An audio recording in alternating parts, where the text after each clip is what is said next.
বেসরকারি সংস্থাতে 2 অস্থায়ী কর্মীর মৃত্যু ঘটে আজ। পশ্চিম বর্ধমান জেলার মলানদিঘি অঞ্চলে একটি বেসরকারি গ্যাস উত্তোলনকারী সংস্থায় 2 অস্থায়ী কর্মীর মৃত্যু ঘটে আজ। জানা যায়, নিরাপত্তা ছাড়াই কাজ করছিল ঠিকা শ্রমিকেরা।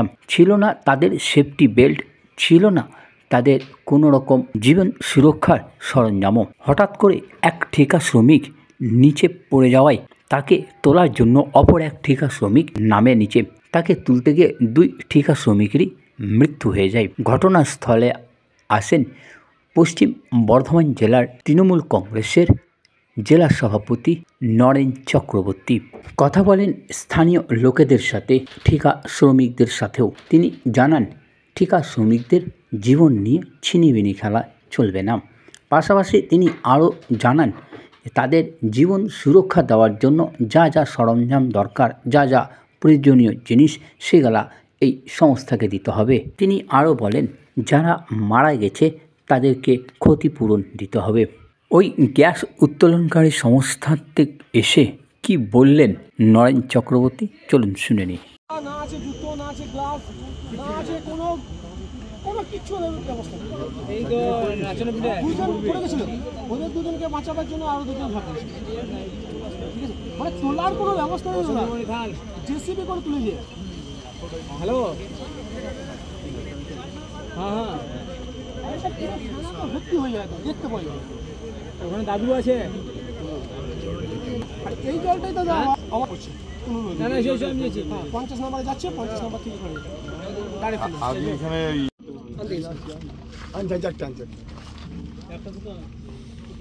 আপনি সেফটি ব্যবস্থা করুন। একজন ঘাস কাটছে না, তাকে গ্লাভস দেয় না, সে নিজের চটি জুতো পরে ডিউটি করে, গ্রাম বুট দেয় না, তো তারা আবার কথা বলছে। কি বলবেন?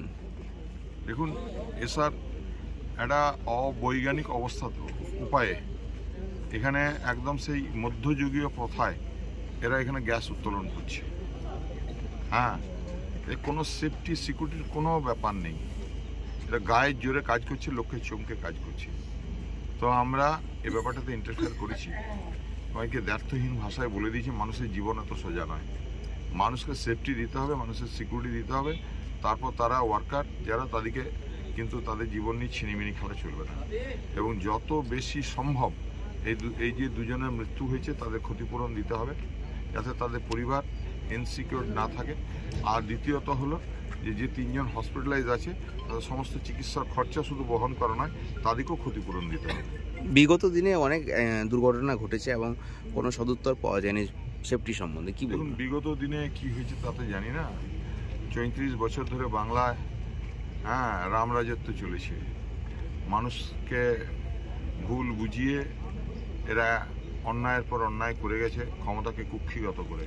কিন্তু বাংলার মাননীয় মুখ্যমন্ত্রী মমতা বন্দ্যোপাধ্যায় আসার পর গ্রামীণ বাংলার মানুষের জন্য তার লড়াই এবং মানুষের তাদের যে দাবি আদায়, তাদের ন্যায্য প্রাপ্য পাওনা, এটার জন্য মমতা বন্দ্যোপাধ্যায় এবং তার দল সবসময় সক্রিয় আছে। আমরা তার সহযোদ্ধা, আমরা তার সৈনিক। আমরা দিদির পদাঙ্ক অনুসরণ করে আমাদের একটাই লক্ষ্য, মানুষের জন্য লড়াই করা। আমরা সেই লড়াইয়ে থাকবো। কিছু দাবি রেখেছেন আপনারা ক্ষতিপূরণ হিসাবে?